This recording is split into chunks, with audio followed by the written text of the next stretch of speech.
Hi friends, welcome to Vihana's kitchen. మీరు కనుక నా ఛానల్ మొదటిసారి చూస్తున్నట్లయితే please subscribe to my channel. ఈరోజు నేను మీకు చూపించబోతున్న రెసిపీ రెసిపీ. కేక్ అనగానే మామూలుగా అన్ని కేక్స్ అన్నీ మైదా పిండితో చేస్తాం, కానీ ఈ కేక్ మాత్రం బియ్య పిండితో చేసింది. బియ్య పిండితో చాలా టేస్టీగా, ఫ్లఫీగా, సాఫ్ట్గా ఉండే కేక్ చేసుకోవచ్చు. మైదా పిండి వద్దు, టేస్టీగా, హెల్తీగా తినాలని అనుకునే వారి కోసం ఇప్పుడు ఈ రైస్ కేక్ తయారీ విధానాన్ని చూద్దాం. ఒక మిక్సింగ్ బౌల్ తీసుకొని అందులో 1 కప్పు వరకు షుగర్ పౌడర్ వేసుకోవాలి.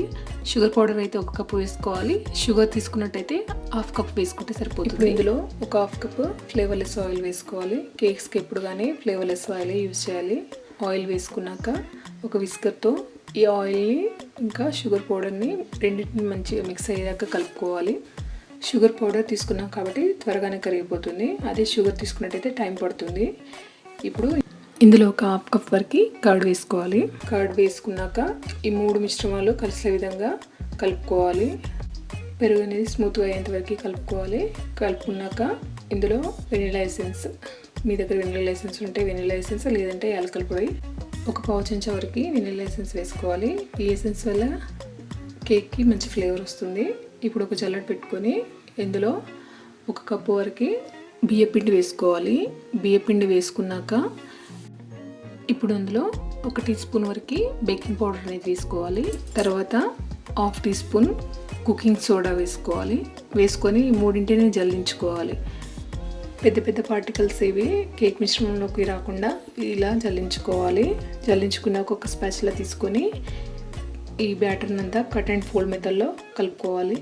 ఎందుకు ఇలా కలుపుకుంటారంటే ఎయిర్ బబుల్స్ అన్ని బ్రేక్ అయిపోయి కేక్ అనేది షేప్ అవుట్ అవ్వకుండా వస్తుంది. కన్సిస్టెన్సీ వచ్చాక బ్యాటర్ని ఒక పక్కన ఉంచుకోవాలి. ఒక పక్కన పెట్టుకొని ఇప్పుడు ఒక దళసరిగా ఉండే గిన్నె తీసుకొని దానిలో కొంచెం నూనె వేసి నూనె అంతా ఈవెన్గా స్ప్రెడ్ చేసుకోవాలి. దానిలో బటర్ పేపర్ పెట్టి బటర్ పేపర్ మీద ఆయిల్ స్ప్రెడ్ చేసుకోవాలి. స్ప్రెడ్ చేసుకున్నాక ఈ కేక్ బ్యాటర్ అంతా బౌల్లో పోసుకోవాలి. బౌల్లో పోసుకున్నాక ఇప్పుడు ఒక ఇనుప తవ్వ పెట్టుకొని దాని మీద ఈ కేక్ బ్యాటర్ మిశ్రమం వేసిన బౌల్ని పెట్టి మూత పెట్టేసుకొని 30 to 45 మినిట్స్ వరకు బేక్ అవ్వనివ్వాలి. మధ్య మధ్యలో చెక్ చేసుకుంటూ ఉండాలి. 40 మినిట్స్ తర్వాత నైఫ్ పెట్టి తీసినప్పుడు పిండి నైఫ్కి అంటుకోకుండా వస్తే కేక్ బేక్ అయినట్టు. ఇప్పుడు స్టవ్ ఆఫ్ వేసుకొని ఈ బౌల్ని పక్కన పెట్టేసుకోవాలి.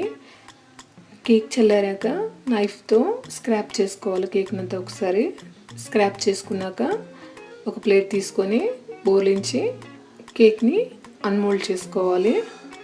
ఒకసారి ట్యాప్ చేస్తే ఈజీగా వచ్చేస్తుంది. చూసారా ఎంత క్లీన్గా ఉందో. ఇప్పుడు బటర్ పేపర్ని తీసేసేయాలి.